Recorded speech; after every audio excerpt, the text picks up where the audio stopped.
네. 그러면 강사님, 그 네. 영상을 시청해 주신 분들 중에서 많이 궁금하신 것들을 지금 질문 사항을 저희가 한번 적어 봤거든요. 예, 예, 예. 네. 한번 답변 좀 예, 예, 부탁드리겠습니다. 예, 예. 네. 첫 번째로요.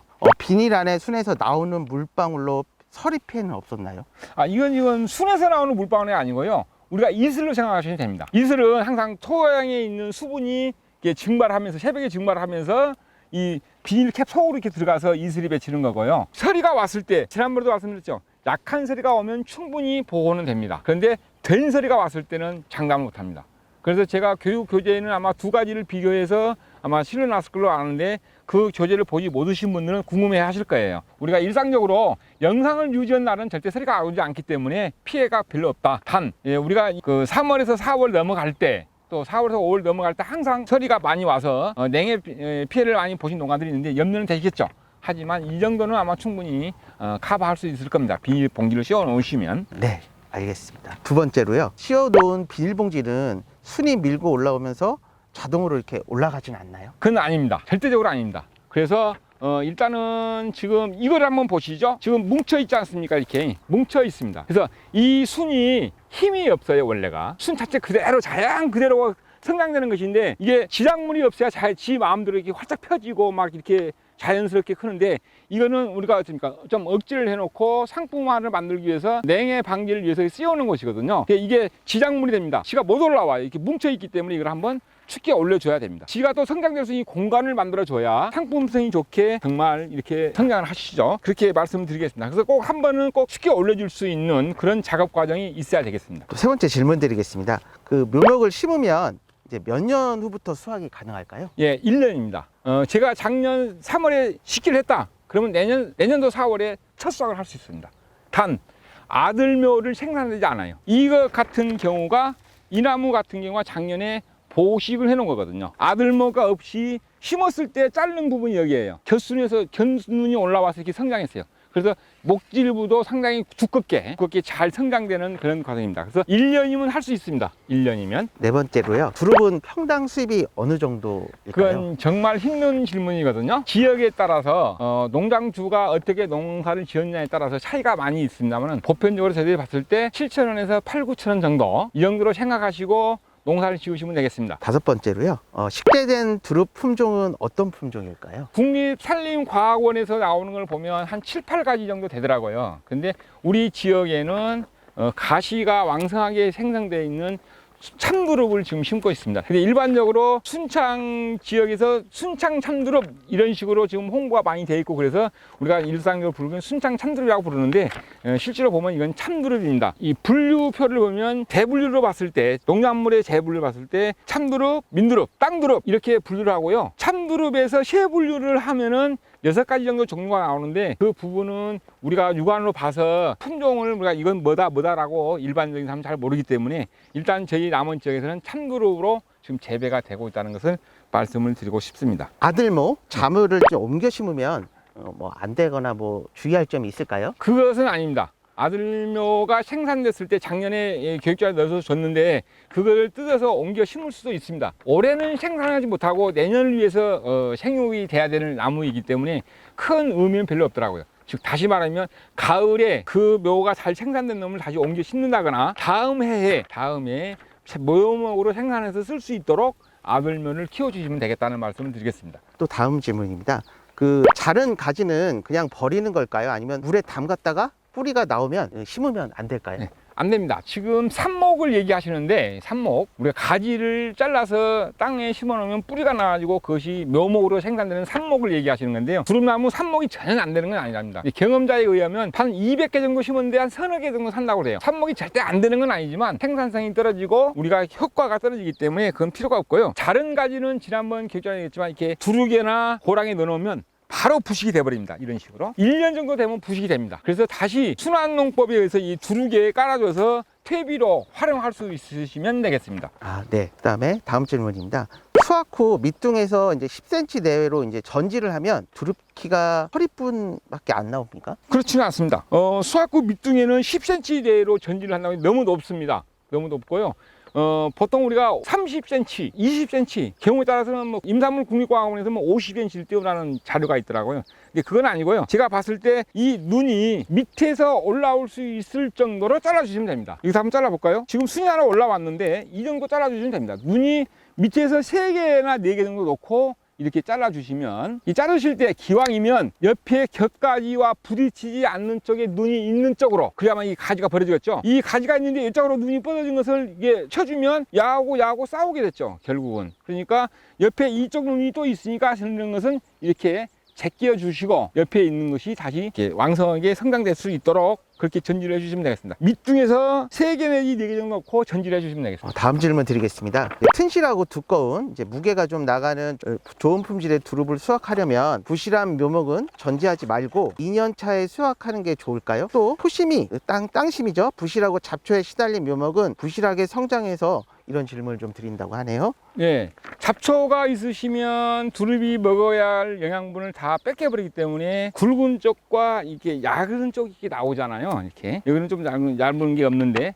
이 나오는데, 방금 말씀드린 것처럼 아들묘가 커서 어미모 쪽이 많이 영양분을 흡수해 버리니까 아들묘가 분명히 적게 되죠. 그것은 묘목을 키우지 말고 없애주든지 아니면 그놈을 키워서 내년도에 묘목으로 생산해서 쓸 수 있도록 하시면 되겠습니다. 그거는 또 2년차 수확하면 되겠습니까? 라고 하는데 그러지 마시고 방금 자른 것처럼 잘라 주셔야 됩니다. 자, 이게 좀 약하다라고 하면 이거를 잘라 주셔야 내년도에, 올해 생산하지 말고 이걸 대비 두시면 이게 이대로 쭉 키만 커버립니다. 그러니까 이것을 잘라 주셔서, 이렇게 잘라 주셔서 여기서 나오는 눈이 내년도에 생산될 수 있는 나무로 성장될 수 있도록 해주셔야만이 됩니다. 잘라주지 않으면 키만 더욱 더 크고 내년에 우수한 생산 나무가 되지 않는다는 것을 아시고 잘라주셔서 올해 키워주실 수 있도록 해주세요. 다음 질문입니다. 늦게 자르면 목질화가 안 되는 경우가 있다고 들었습니다. 그 곁순 욕심내다가 다음에 정화에서 피해를 볼 가능성은 없는지요? 또 순 채취 후 바로 가지치기를 하는 것이 좋다고 들었는데 곁순까지 생산하라고 하시면 어느 것이 맞는지. 예, 이거는 제 경험에 의해서 말씀을 좀 드리겠습니다. 정화에 피해를 볼 수 있다라고 얘기하시는데 정화의 피해는 절대 보지 않습니다. 왜냐하면 올해 새순이 올라와서 성장돼서 정화가 그게 형성되는 것이기 때문에 곁순 눈에는 피해가 절대 없는 거고요. 지금 우리가 바로 잘라버리면 새순이 올라와서 이 순만 계속 성장이 됩니다. 그래서 키도 크고요. 일찍 우거져서 물론 잡초로부터 자유로울 수는 있겠지만 농가 생산이 떨어집니다. 목질부 이것만 따서 뭐 가격 좋을 때 뭐 1kg에 뭐 보통 4만 원, 또 2만 원, 요즘에는 또 가격 떨어져서 뭐 만 원대도 나오긴 하더라고요. 이때 팔아먹고 이걸 다 없애버린다라고 하면 이 개체수가 많은 농가들은 그렇게 할 수도 있겠지만 개체수가 적은 농가들은 이 목질부를 따서 먹고 이 순이 올라오면 곁순 수확을 해서 곁순도 유통을 시켜서 농가 소득에 기여할 수 있는 영농을 하셔야지, 지금 말씀드린 것처럼 이렇게 따먹고 잘라버리고 여기서 올라온 순만 키우다 보면 토양에 영양분 많이 있는 것이 야가 혼자 다 빨아먹기 때문에 키가 엄청 큽니다. 그래서 내년에 영농에 어려움이 좀 있으니까 그렇게 하지 마시고 해주시고요. 아까 정화 문제는 피해를 보지 않는다는 것을 좀 생각을 해주세요. 이 지금 눈 하나하나를 보았을 때 지금 정화로 보시거든요. 이걸 잘라놓고 나서 내년에 안 자르면 정화가 문제가 있다고 그러는데 최순위에 올라와서 정화가 생산되기 때문에 정화는 문제가 없다라고 저는 그렇게 판단이 됩니다. 다음 질문 드릴게요. 그 원순을 따고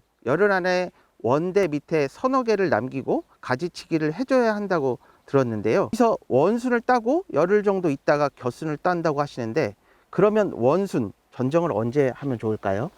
원순은 지금 원순이 따먹었죠. 그러면 일주일 뒤에 다시 눈에서 이렇게 왕성하게 곁순이 나옵니다. 곁순이 나오면 그 곁순을 따서 유통을 시키시고, 지역에 따라 전지 시기는 조금씩 틀릴 수 있습니다. 순천 같은 경우는 5월 15일에서 6월 말 정도 하시면 될 거고요. 그쪽 남쪽 지역은.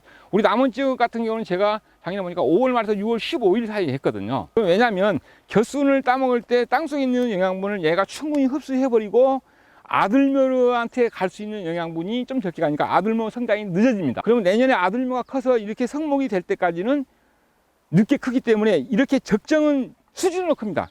제가 작업하기 참 좋은 수준으로 커 있잖아요. 이렇게 지금 현재 이 내 농장 전체를 보시면 키가 큰 나무가 별로 없습니다. 키가 크면 영농에만 힘만 들다 뿐이지 농가 소득에 큰 기여를 못하기 때문에 지금 질문하신 이 사항은 제가 밑에 쪽에 나오는 원순 따고 열종류 따고 곁순 따고 하시는데 이게 지금 나는 맞다고 봅니다. 그러고 나서 전지를 해주세요. 다음 질문입니다. 두릅은 산성 토양을 좋아하나요? 알카리성 토양을 좋아하나요? 그건 제가 좀 답을 좀 드려보겠습니다. 그 두릅의 그 재배 적정 토양의 산도는요, 우리 pH라 그러죠. 5.5에서 6.5 범위, 약산성을 좀 좋아합니다. 그런데 이제 관행대로 토양 계량제인 석회고토나 폐화석을 외포 뿌려라 이렇게보다는 지금 재배하시고 난 후에 토양의 흙을 시료를 채취하셔서 토양 검정을 의뢰하시고 나서 그 12처방서에 따른 토양 계량제, 즉 석회고토나 폐화석을 그 12처방서에 맞게 살포를 해주셨으면 좋겠습니다. 예, 소장님이 이게 농장에 와 보시니까 좀 어떠세요? 일단 저는 이렇게 농사를 짓는 두릅 재배 현장에 처음 와봤는데요. 이렇게 깔끔하게 정돈되어 있고 이렇게 두릅이 자라는 모습이 너무 신기했고요. 그다음에 이 영상을 통해서 이렇게 두릅을 재배하시는 농가들한테 도움을 드린다는 게 개인적으로도 그렇고 두릅 농가를 대신해서 너무 감사드리는 일이라고 하고 생각드리고요. 그다음에 혹시 이렇게 두릅 농가들이 재배하시면서 궁금한 사항이나 애로사항이 있으시면 이렇게 전화도 잘 받아주시고 상담도 해주시는데 앞으로도 그런 일이 많을 텐데 더 잘 부탁드리겠습니다. 예, 알겠습니다. 네, 감사합니다. 우리 남원시 농업기술센터 영상을 보고 질의가 많이 오기도 하고 전국적으로 많이 옵니다.